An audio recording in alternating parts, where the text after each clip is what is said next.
Okay. So, um, did you answer this? The one that I am showing right now. Do you hear me?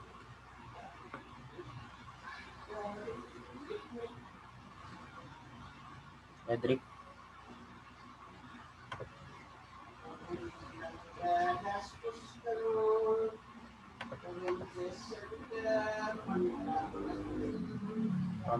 Edric, do you hear me? I'm not sure if my connection is okay. So, did you Someone's cleaning in the back. did you ano? Did you answer the mock test? My answer. Okay, so I'll explain all of them now.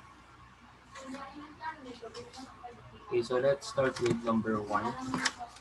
So this is the mock test for primary 6. This was given to me by your mom. No? Okay. So let's start with the first one.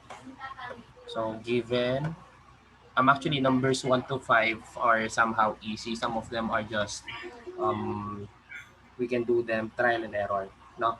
So given A Yeah. and D, A and D are two digits, and we have this condition. The first condition is DA. So DA is a two-digit number. DA can be expressed by a product of 2 and another prime number, while AD can be expressed by a product of 2 and another prime number. So since A is greater than D, find the two-digit number AD. So 2. Let's try it 2 times 3. If we will do 2 times 3, wait lang. If, okay. So if we will do 2 times 3, we will not get a two-digit number. So we cannot use that one anymore. What if we use 2 times 5? 2 times 5 cannot be, because 2 times 5 is 10, and one of them is a zero number, is a zero digit. So we cannot use 2 times 5. How about 2 times 7? If we do 2 times 7, 2 times 7 is 14. Okay? So if that is the case, the that is the A. AD now will become 41. But 41, the prime factors of 41 is only 41 and 1. So we cannot use 2 times 7. What if we have 2 times 11? 2 times 11 is 22, and when you reverse it, it's just the same number. Okay? So, and it says here that A is greater than B. So we cannot have 2 times 11. Okay? What if 2 times 13? So 2 times 13 is 26. So it means that the other number is 62. So 62 is actually equivalent to 2 times 31. So 31 is a prime number. So if that is the case, this is actually the numbers that we are looking. So we are asking for the value of AD, and A is greater than D. Therefore, the answer will be 62. So for number 1, the answer is 60. Yeah. Okay? So this one is kind of easy compared to the one that we did last time, the Pismo. No? Okay. Let's move on to number 2. Number 2, this is very common in MTAP, no? There are chickens and rabbits in a cage, and the number of rabbits is twice the number of chickens. They have 340 legs. I know how to do this, sir. And the first one, I got it. Okay. So do I need to explain number 2? Sorry, was it 68? Again? 68. Okay, you are correct. Yes, 68. Next, so I won't explain number 2 now. Number 3, do you know how to do number 3? I know how to do it, but somehow I got it wrong. Okay, so let me show you the I solution for think I this. forgot this is not. Okay, so I'll show the solution for this one now. Wait lang. It's my scratch paper here.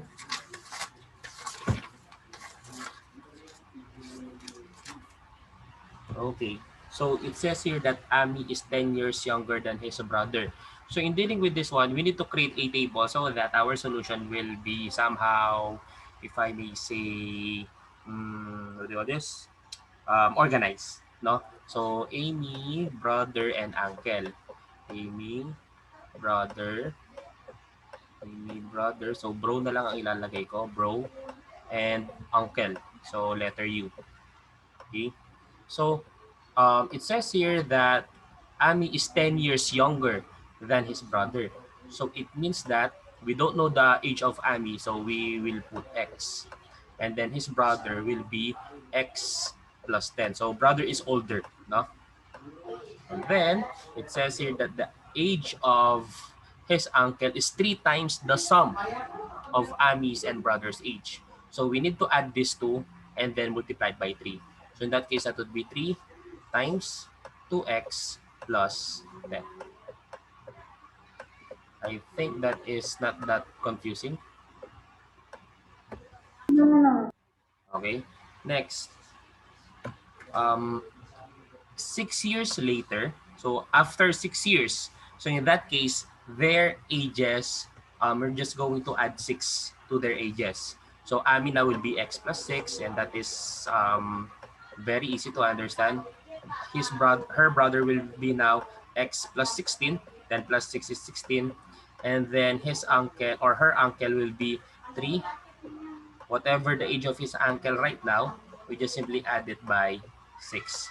3 times 2x plus 10 plus 6.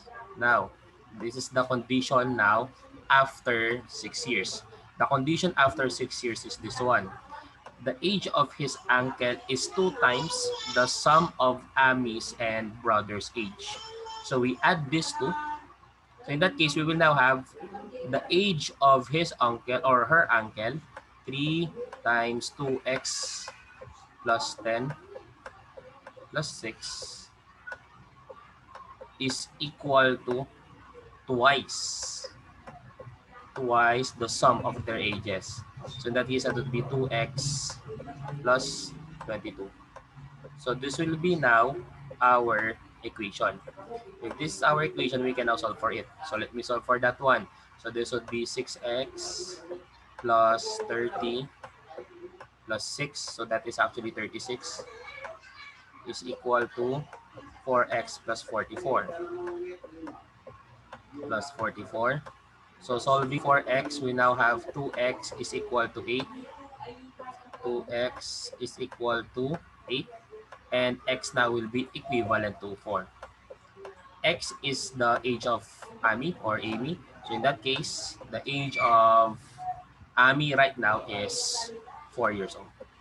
So that's how we do number 8. Okay. Yeah. Okay. So let's move on to number 4.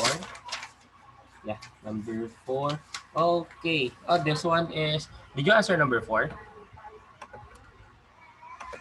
Number 4. I got it. You I got it. think. Yeah, it's 6,249. Okay, so you got it correctly. So I won't explain number 4 anymore. Yeah, yeah.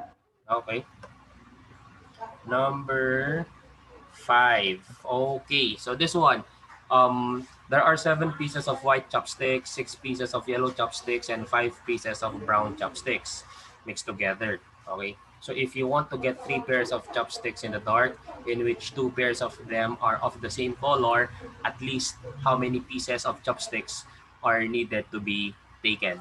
So 3 pairs, and then 2 of them are of the same color. So how do we do this one? The easiest thing to do here is to get 7 pieces of white chopsticks. Okay? So that's the now get the largest number. 7 pieces. Since our condition is to get 3 pairs of chopsticks in which 2 pairs of them are of the same color.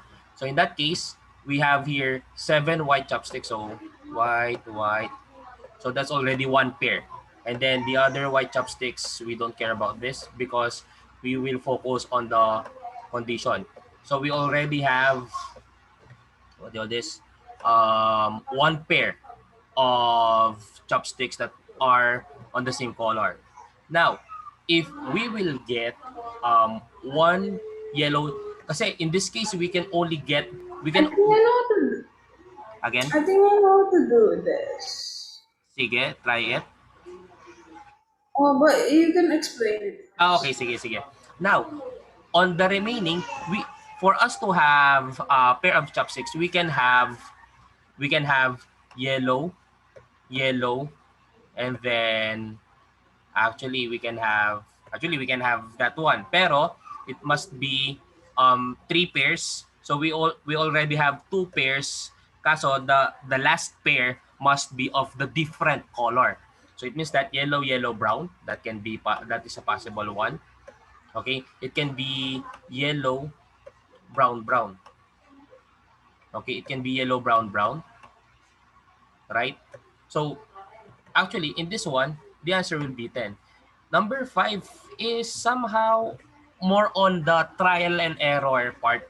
There is no formula or what in dealing with number 5. So number 5 is just simply of a common sense type of question. So there's nothing to there's nothing difficult about number 5. So number 5, just like what I've said, is just a somehow a common sense question. Okay? So let me clear this one. No? Yeah, Okay. I got 10. Yeah, you're correct. Okay. Next. Okay, wait lang. Wait, let's do the next question. Yes. Okay, number 10. Now, for number 10, yes, you can do this one. Oh no, no, I'm saying I got 10. You got 10. Yes, in number 5. And on number 5. Yes, number 5 But is, am I going to explain number 6 na? no, I think I got it. Number 6. Okay. So, no need to explain number 6, okay? So, you can just simply do it that one. Did you multiply the numbers manually in number 6? Oh yeah. Oh, so let me teach you the easier way, no? So you can do that one manually. So 2,222 times 300, 3,300, yeah, blah, blah, blah. So you can do that one. But the method that I'm going to show you is an easier way. Looking at the numbers, they are somehow related to each other. So for number 6, what we're going to do is that we're going to make x be equal to 1,111. So this will be x now. This one will be 2x. This one will be 3x. And then 3,334 will be 3x plus 1. So this is somehow more manageable, easier way. So we multiply this and we multiply this too. So in that case, 6x squared plus 3x squared plus x. So combining this will be 9x squared. Oh, this is x. 9x squared plus x. Now you can factor out x. For me, it's easier to factor out x. X times 9x plus 1. 9x. So this can be now written as 111 times 9x is 9 times 1111, which is 999 plus 1. And this is more manageable simply because this will become 1111 times 10,000, correct? And looking at this one, these two numbers are easier to multiply. So the answer now will be 1111,000,000. So that's how we do number that item number 6. In my opinion, it's faster for me to multiply mine. Again. It's faster for me to multiply mine than do this. Okay, so basta I just showed this one. So syempre, it's still up to you what method or how are you going to deal with this. items. Okay? Okay. So, next. Did you get number 7? Let us ano muna, no? Number, what do you call this? Number 7 and number 8. No, let us try to skip that one first. Let's move on to number 9 na muna. Okay. Number 9. In number 9, what we're going to do here is we are going to use a topic in grade 10. No? So, what are we going to do here is to add the numbers from 199 to 100. After adding those numbers, we subtract it by the sum from 99 to 1. So, how do we do that one? If we're adding numbers consecutively, we just simply add the first number and the last number. So 100 plus up to 199. If we add this, if we add all the numbers here, we just simply add the first and the last number. So that will be 299. 299. And then we always divide this by 2, multiply it by how many numbers are there from 100 to 199. So if we're going to count those, or what you can do here is just, you can just simply subtract those two numbers. 199 minus 100, that is 99, plus 1. Okay, we need to add 1 kasi that's how we count the numbers. No? So we subtract the two numbers and then add 1. So in that case, that will be 100. Question first before I proceed. None. Okay. So Wait. Why do you go to number 9 agad, sir? again. Like 7 and 8? Ah, yeah, number 7, 8. Let me skip that one first. I'm just going to write the solution for that one later. Yeah. Wait. Did you get the answer for number 7 and number 8? Number. I'm not sure because my mom's marking, sir. I think Hmm, not. sige. Number. Wait, can you explain number 9 again? It's.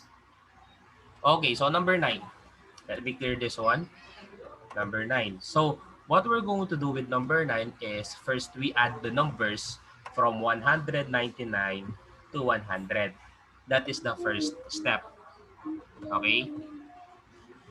Next, if we add the numbers here, what we do here is we add the first number, which is 100, and the last number, which is 199. So let us add those two. Adding those two numbers, that will be 299. Then, after that, we divide this by 2 and then multiply it by the numbers. How many numbers are there starting from 100 to 199? So if we want to count the numbers from 100 to 199, what we do is we subtract those two numbers and then add 1. It's 100 numbers, right? There are 100 numbers, correct? Yeah, so I just multiplied 100 times 100 Um, because of the minus 99 minus 98 minus 97. from this one, no, we will do a different way for the numbers from Wait, 99. is it 10,000? Um, wait lang, checking my ano. Yes, it's 10,000. Okay, and I think I got it. So I won't continue na. Yeah, Okay, sige. Number 10, did you get the item, the answer for number 10? I got it. Okay, so actually this is, you can just simply copy the numbers here. This is just simply I'm just 0.235, repeating. and then don't forget to put that bar line on top, okay? I know.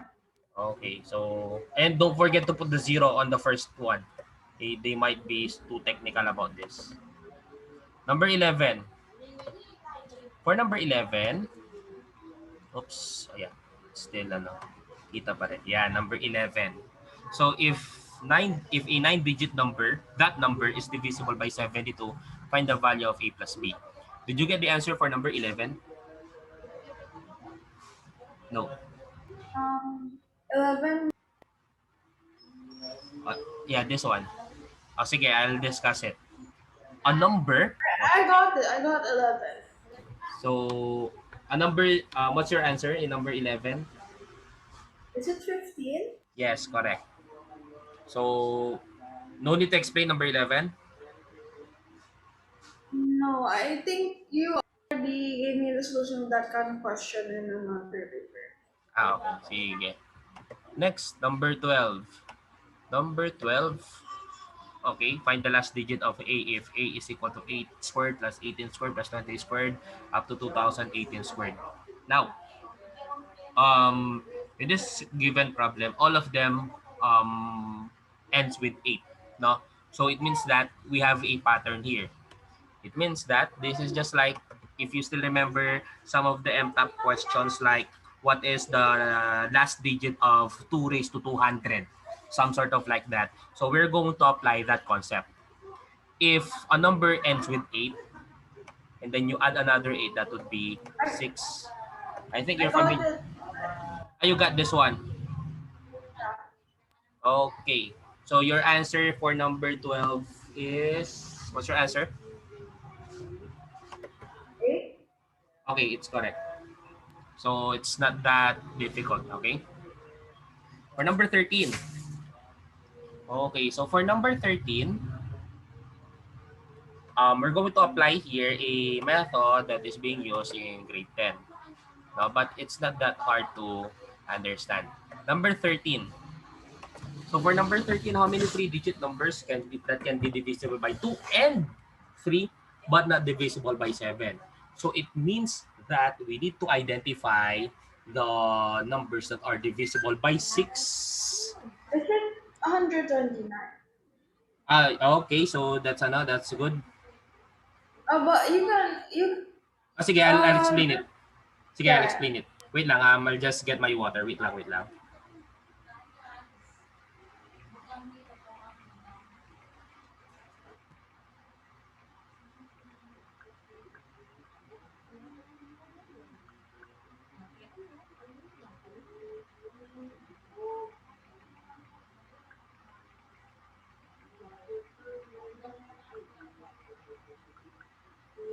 Okay, let's continue. Now, this is how we do it.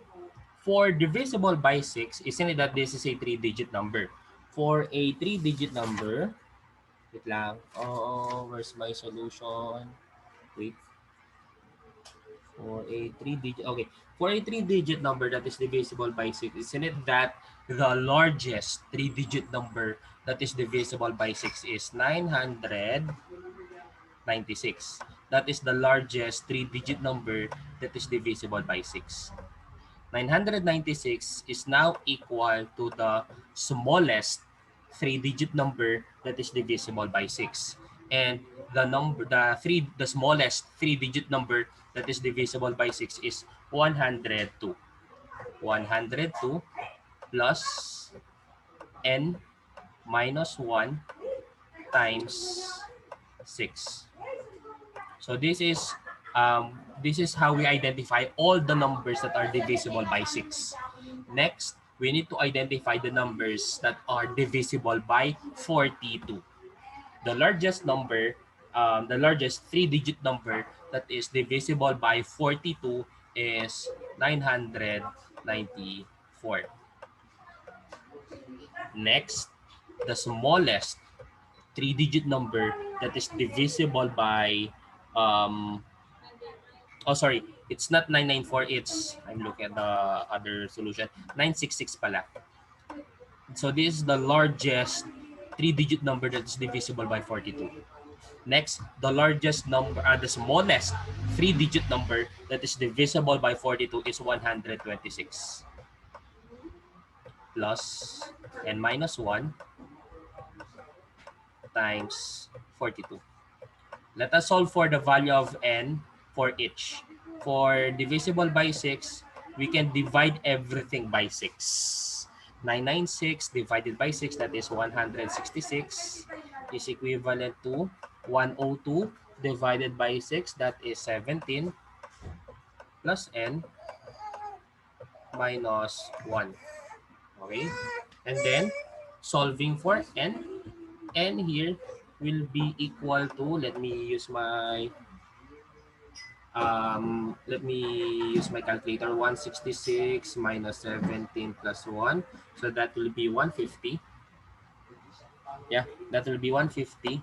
So this is the number of three-digit numbers that are divisible by 6.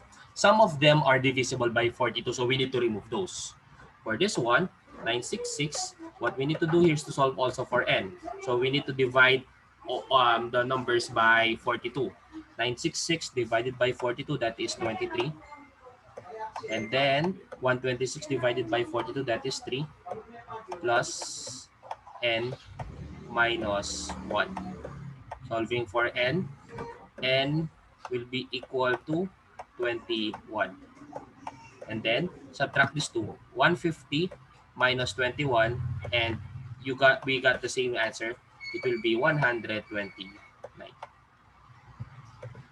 Siyempre, if you want to use your method, it's okay.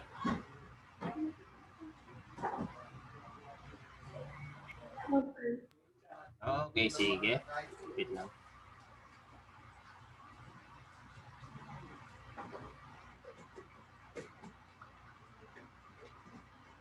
Number 14. This was discussed before, pero syempre I want to clear this one. So how do we do number 14? In number 14, if this is just the same with the Pacquiao gloves on the Pimso, no? So if we do number 14, we're going to use the Chinese remainder theorem. So how do we do the Chinese remainder theorem? So a four-digit number has a remainder 1 when divided by 3, has a remainder 2 when divided by 5, and has a remainder of 3 when divided by 7. What is such the largest four-digit number? Let me remove. Yeah. Okay. So this is how we do it. So observe carefully, listen carefully, because this solution is somehow new to you. Okay. Now we don't know that number, so we are identifying that number. So we denote it by x. We don't know that number. Okay. So when a number is divided by when the number is divided by 3, the remainder is 7. So we write it like this: x is congruent to the remainder is 1 when divided by 3. Before, oh, this one I know it's somehow confusing, but these are the things that you remember. X here is the one that we are looking for. 1 here is the remainder. 3 here is the divisor. Okay. Next, x is also congruent to, kasi the second condition is that it has a remainder of 2 when divided by 5. So this will be 2 modulo. Mod is modulo. Mod 5. And then the last one, it has a remainder of 3 when divided by 7.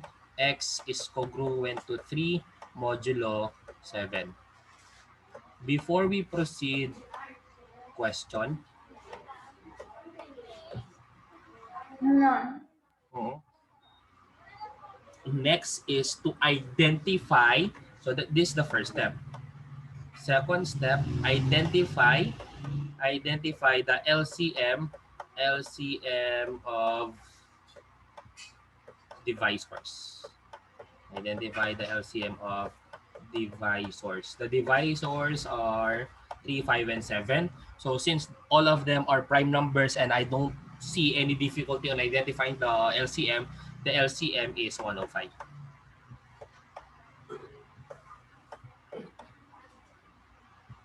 Okay, so that second step is not that hard. Next, this is what we do now. The LCM now, we divide the LCM by each of the divisor.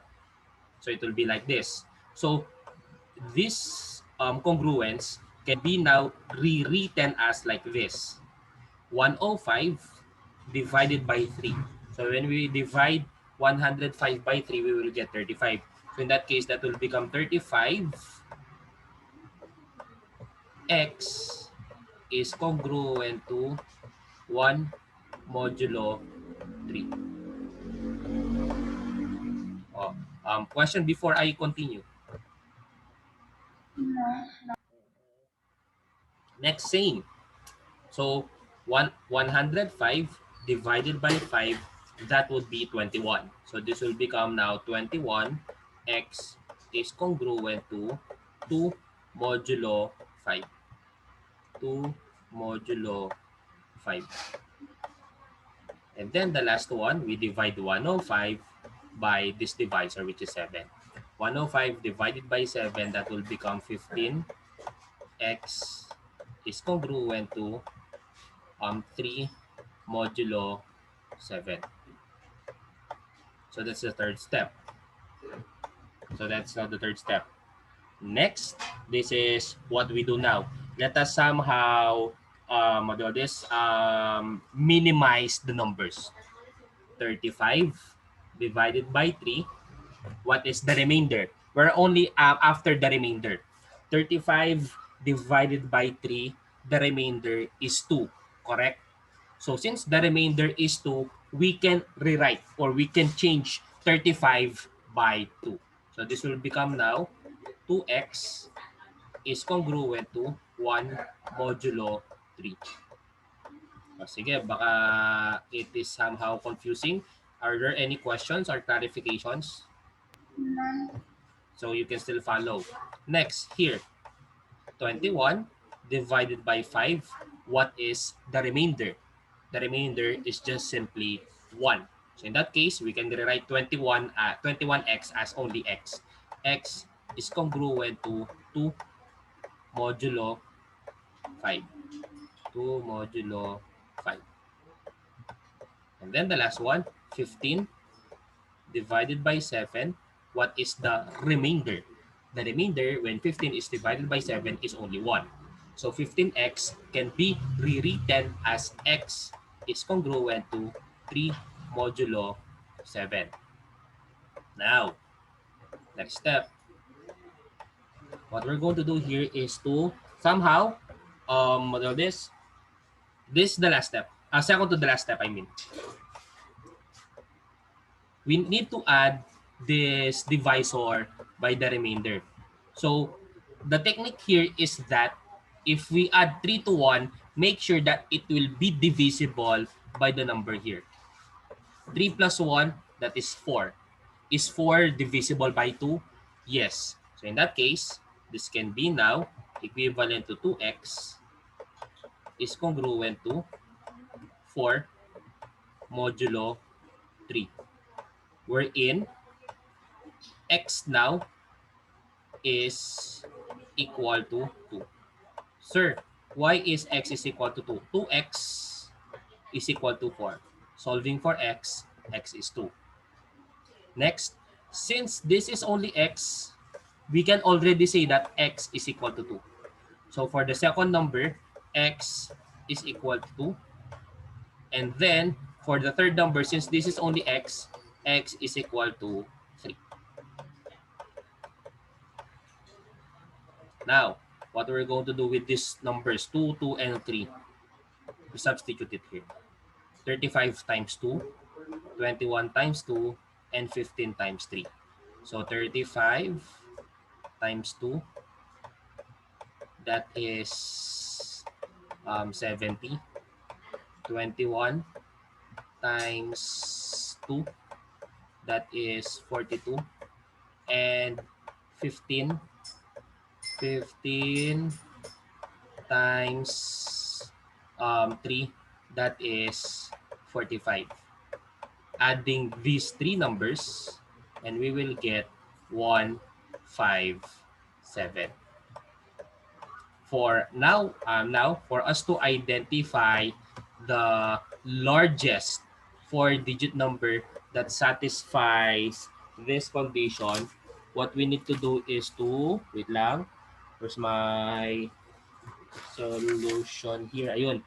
We multiply the LCM, which is 105, by a number. So, for us to, the fastest way to identify that one is we divide 10,000 by 105. So, if we divide 10,000 by 105, so the number is 95. So, in that case, we will now have 95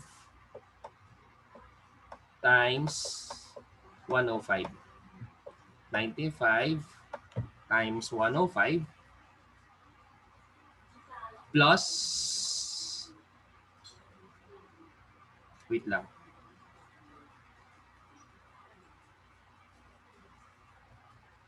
wait lang, what happened here? LCM times K plus that number, 157, ouch, wait, 1, wait ah,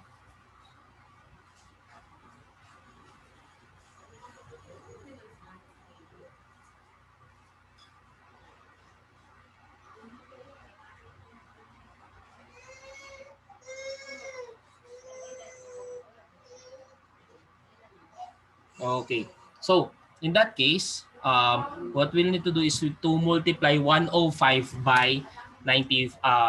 It's not 95 kasi if you multiply this by 95 plus this number 157, the answer will be a 5-digit number.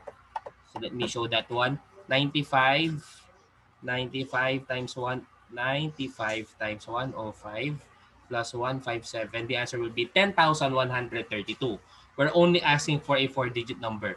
So in that case, that will be 94 times 105.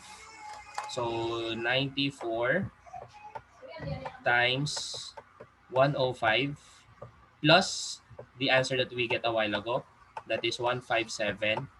So if we do this one, the answer will be, wait lang, but cannot, 94 times 105 plus 157.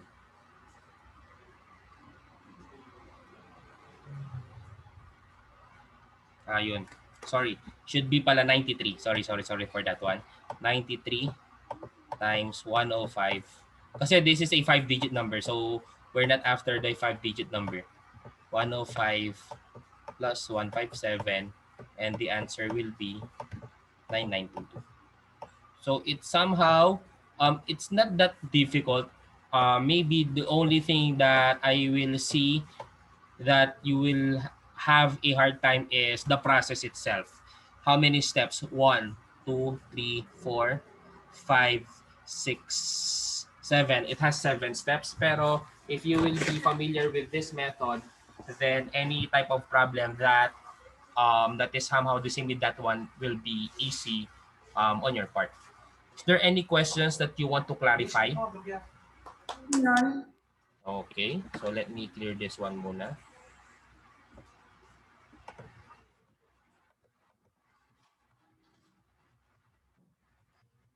Number 15. In number 15, are you, do I need to explain number 15? I think number 15 is somehow easy.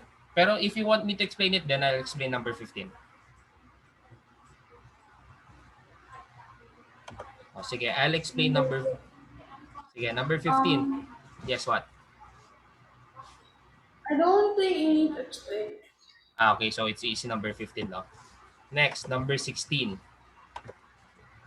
In number 16, okay, so this one is somehow a level up question simply because there are missing rectangles. Now, how to do this one? First, we need to identify the number of rectangles that is being formed. Wait lang. It's being formed in this one. Okay? Yan, dito. So we need to identify the number of rectangles here. We also need to identify the number of rectangles here, rectangles here. And also the number of rectangles here. So that is 3-way. So after that, we need to identify the... Wait lang, what happened? Wait lang ah.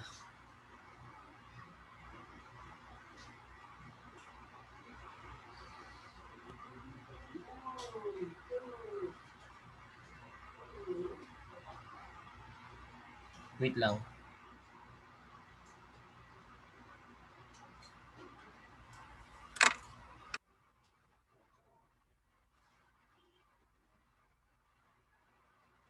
And then after that, what happened to my solution?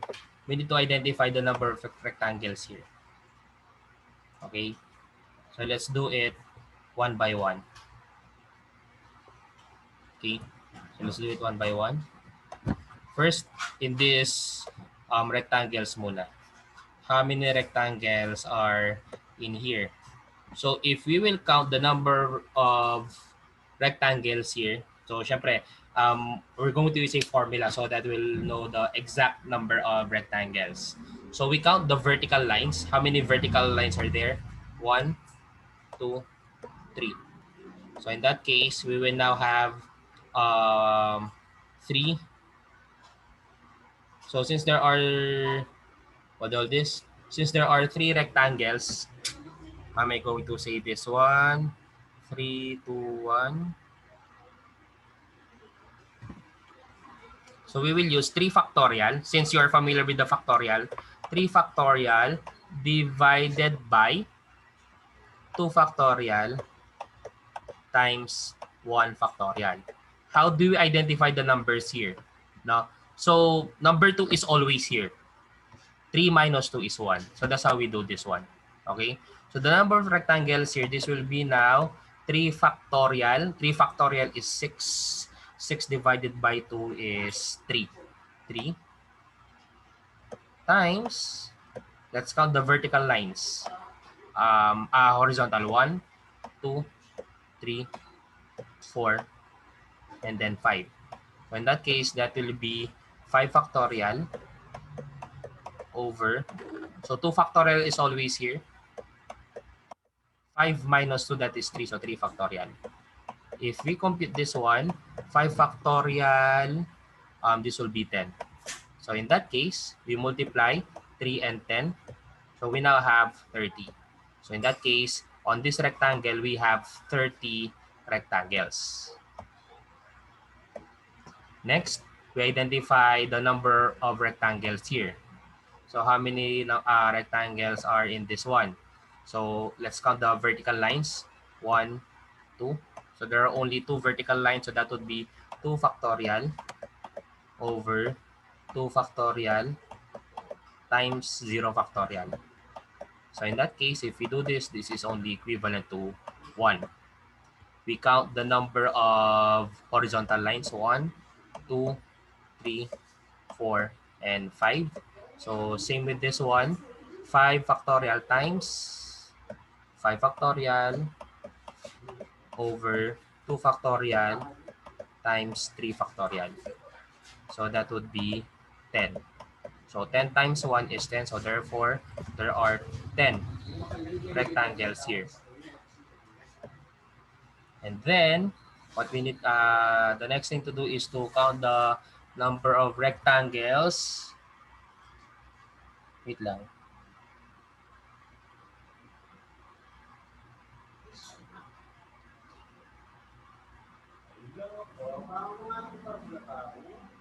Wait lang ah.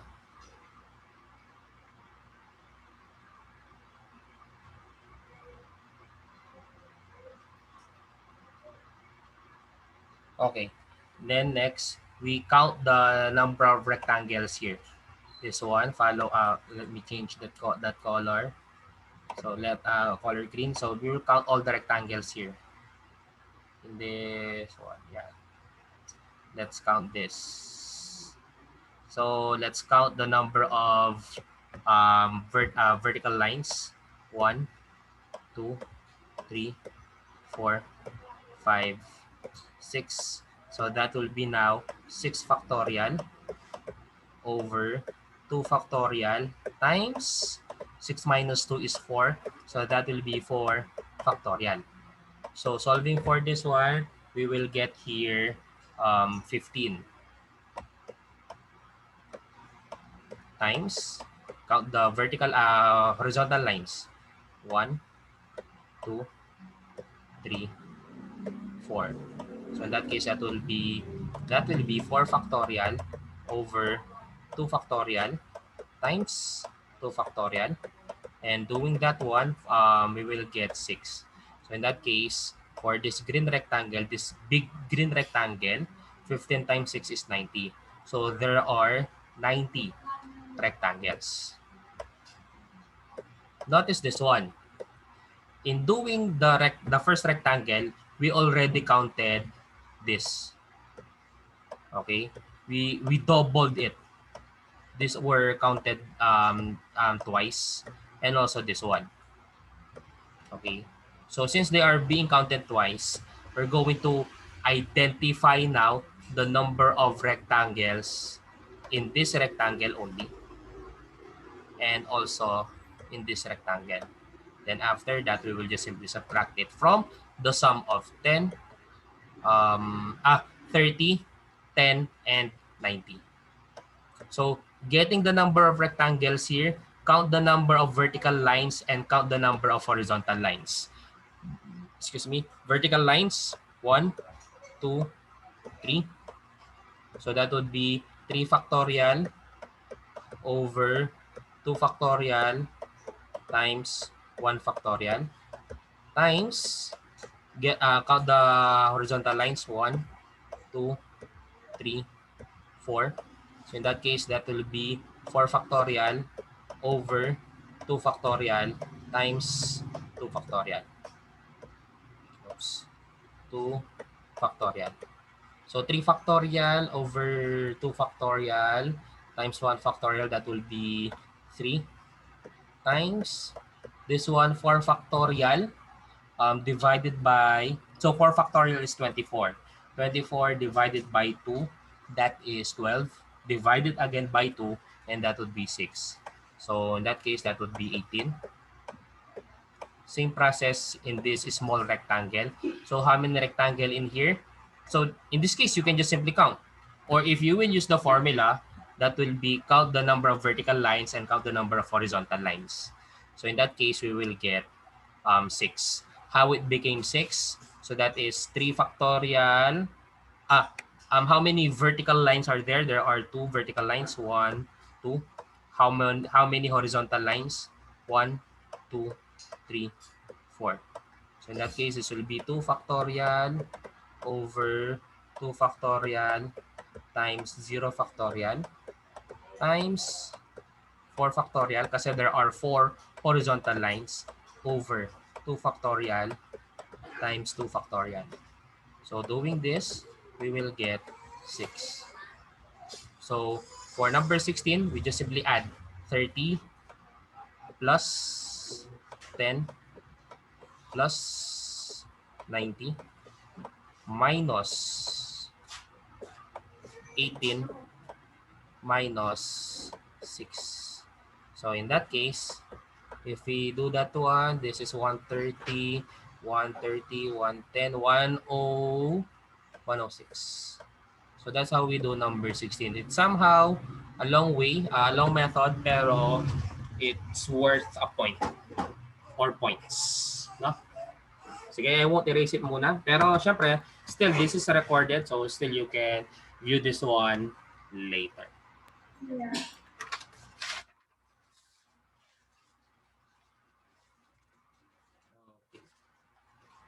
So let me clear this one. And then for the items that I skip, I'm just going to write the solutions for those, okay? Clear. Okay. Let's skip muna number, actually how many, only 4 items lang na I skip for this one, no? Pero the rest, okay na. So let's move on muna on number 18. So for number 18 muna, number 17 again, let us skip number 17 first. Number 18 muna tayo. For number 18, small cubes with side length 1 are combined according to the pattern shown below. If there are 12 layers, find the volume. So actually, what we're going to do here is just simply identify how many boxes or how many cubes are there in this figure. Notice this one. The first layer, it has only one cube. The second layer has 9 cubes. The third layer has 25 cubes. Actually, this is the these are actually the square of odd numbers. 1 squared, 3 squared, and then this is 5 squared.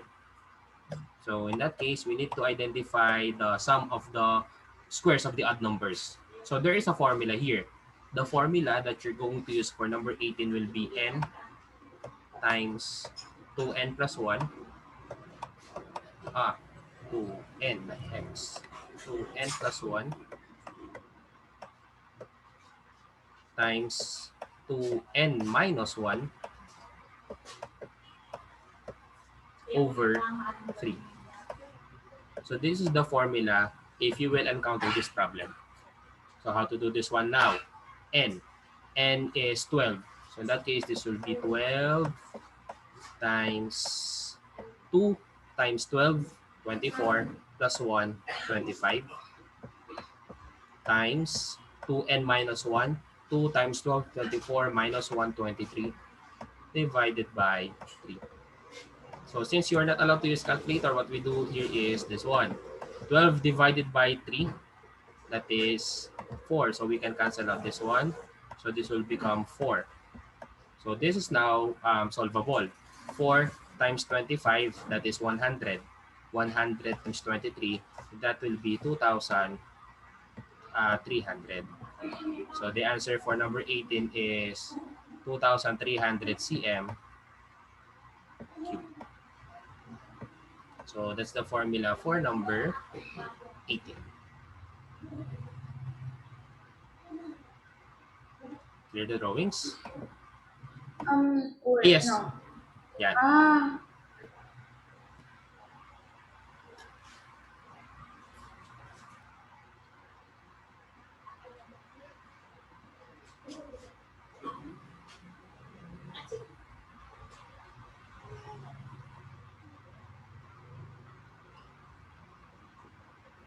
Okay. Okay. Now number 19. Let me skip that one first. Sorry for that one. Pero number 20. Yeah, number 20, the length, this one. Wait lang, number 20, do we need to explain number 20? Try to check it muna.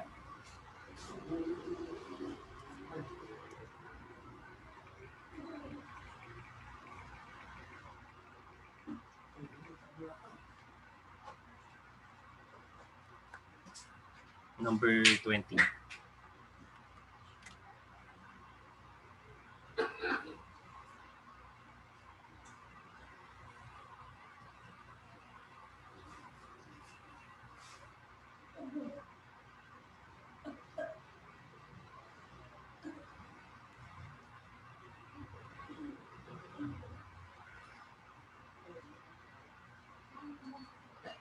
O sige, let me explain number 20. So how do we do number 20? So for number 20, the length of the square is 12.56. Tapos the square and the circle have the same perimeter. So first, 12.56 times 4. 12.56 times 4. So this will be now, so I'm just going to compute this one. 12.56 times 4, that will be 50.24. So in that case, this is actually the circumference of the circle. Next, we know that the circumference of a circle is 2 pi r. So we need to divide this by 2.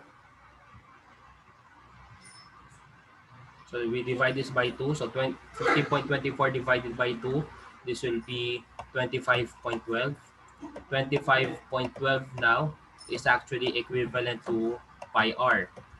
So we already divide by 2. Now, we divide 25.12 by 3.14. So 25.12 divided by 3.14, and that will be 8.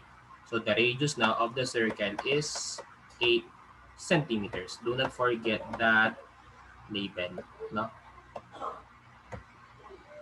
So I think this is not new. This the number 20 question is not even new, simply because this is being used in in MTAP. So number 20 is not new. Okay. So let me clear that one. Let's move on to number 21. Number 21 is already discussed. Okay. Pero in this one, if you can still remember in PIM, so this is the Baguio steps. Tapos I also gave a mock test about this one. Pero this one kasi, number 21, is it has a step that is broken. So how do we do this one? There are two steps here. First is to identify the number of ways David can step from step 1 to the fourth step. And then the second step is to identify the number of ways he can do it from step number 6 up to step number 10, and then we multiply it. So how do we do this one? So from step numbers 1 to 4, so um, he can do it single step all the way. So in that case, he can do 4 single steps and no double steps. Next, can he do 3 single steps? No. Kasi 3 single steps, that is equivalent to 3. 3, and then if he will do 2 steps, he will step on the broken piece. So he cannot do 3 single steps. Can he do 2 single steps? Yes. If he do 2 single steps, then he can now do 1 double step. And then, can he do 1 single step? No. Kasi if he will do 1 single step, he cannot do 2 double steps. So in that case, 1 single step is invalid. David can also do 0 single step and then 2 double steps.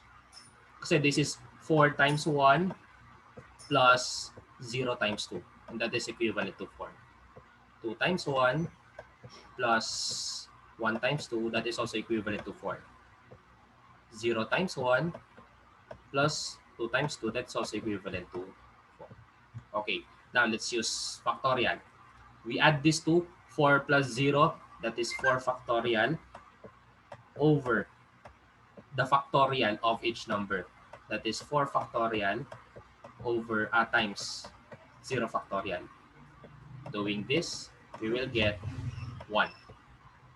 This one naman, 2 plus 1, that is 3 factorial over the factorial of each number, 2 factorial times 1 factorial. So in that case, that will be 6 factorial divided by 2, that will be 3. And then for this, we add this to 0 plus 2, that is 2. So 2 factorial, and then divided by the factorial of each number, 0 factorial times 2 factorial. So in that case, 1. We add this 3, so that will become 5. So from step 1 to step 4, he can do 5 steps, 5 ways. Now, from 6 to 10, 6, 7, 8, 9, 10. So starting from 6, so 6 is his starting point. So starting from 6, he can do from here 1, 2, 3, 4. Okay, so in that case, he can do 4 single steps and 0 double steps. So he is standing right here now. Okay. Now, can he do 3 single steps? No. So since he cannot do 3 single steps, let's move on to 2 single steps. Can he do 2 single steps? Yes. So that is 2 single steps and then 2 double step. So actually, the number of ways he can do from 0 to 4 steps and 6 to 10 steps is actually the same. This is 0 and 2. So actually, if you will notice, they are just the same. 4, 0, 2, 1, 0, 2. Same lang tayo dito. 4, 0, 2, 1, 0, 2. So it means that if we will do the process here, we will also get the number 5. So in that case, we will just simply multiply this to 5 times 5, and that will be equivalent to 25.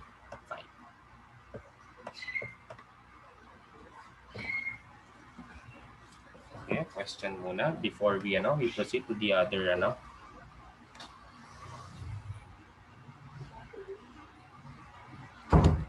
questions.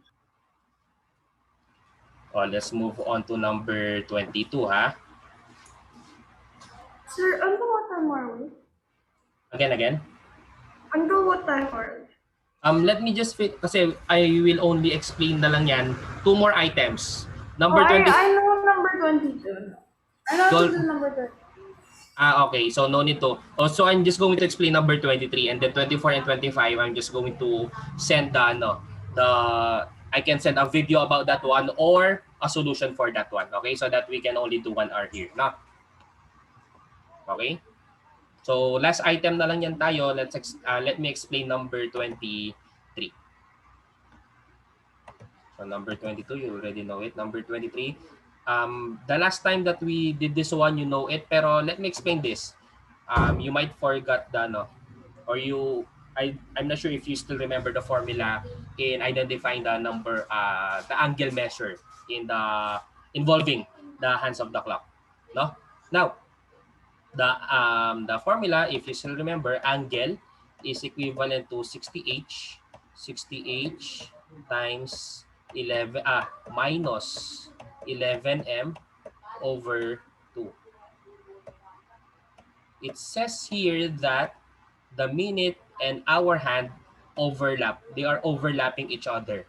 So try to imagine that one. The measurement of the angle that they are creating is actually 0. So since the angle is 0, so this will be now A will be 0. 0 is equal to 60. This is H. 60 times. So since the time is between 5 to 6 p.m., H now will be equivalent to 5 minus 11m over 2. Now, in this case, we can multiply both sides of the equation by 2. So this will be now 0 is equal to 300 minus 11m. We can now solve for 11 here. For m.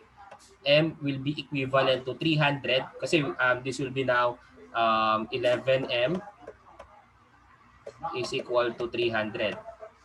Dividing both sides by 11, m now is 300 over 11.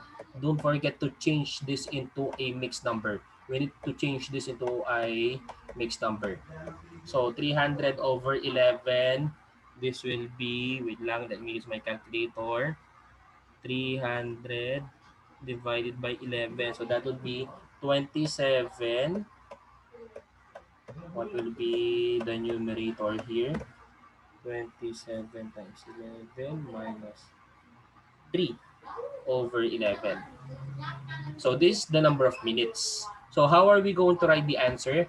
The answer now will be 5 and then that colon 27 3 over 11. Yeah.